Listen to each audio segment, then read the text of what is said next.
18তম নিবন্ধনের লিখিত পরীক্ষা নিয়ে যা বললেন চেয়ারম্যান। 18তম শিক্ষক নিবন্ধন লিখিত পরীক্ষা আগামী জুলাই মাসে আয়োজন করা হতে পারে। লিখিত পরীক্ষা আয়োজনের প্রস্তুতি শুরু করা হয়েছে।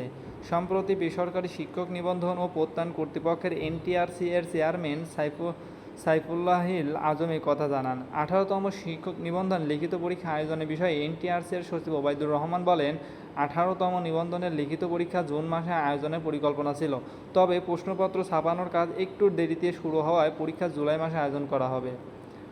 পরীক্ষার সুনির্দিষ্ট সময় জানতে চাইলে তিনি আরও বলেন, পরীক্ষার তারিখ এখনও চূড়ান্ত হয়নি, তবে জুলাই মাসের মাঝামাঝি অথবা শেষের দিকে লিখিত পরীক্ষা আয়োজন করা হতে পারে। গত 15ই মে রাতে নিবন্ধনের ফল প্রকাশিত হয়।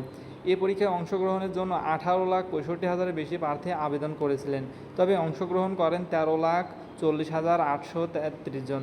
এর মধ্যে পাশ করেছেন 4,79,981 জন। সেই হিসেবে 8,60,852 জন ফেল করেছেন। এনটিআরসি জানিয়েছেন, উত্তীর্ণদের মধ্যে স্কুল 2 পর্যায়ে 29,516 জন, স্কুল পর্যায়ে 2,21,652 জন এবং কলেজ পর্যায়ে 2,28,813 জন রয়েছেন। পরীক্ষায় অংশগ্রহণকারীদের পাশের হার 35.80%। গত 15ই মার্চ 18তম শিক্ষক নিবন্ধনে স্কুল সমপর্যায় ও স্কুল পর্যায়ে 2 এর প্রিলিমিনারি পরীক্ষা অনুষ্ঠিত হয়।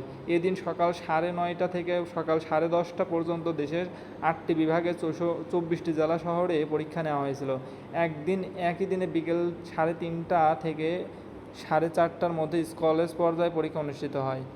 তো তোমরা যে কোনো নিউজ, চাকরি নিবন্ধন বা যে গুচ্ছ বা বিশ্ববিদ্যালয়ের তথ্য আপডেট পেতে তোমরা চ্যানেলটি সাবস্ক্রাইব করে রেখো।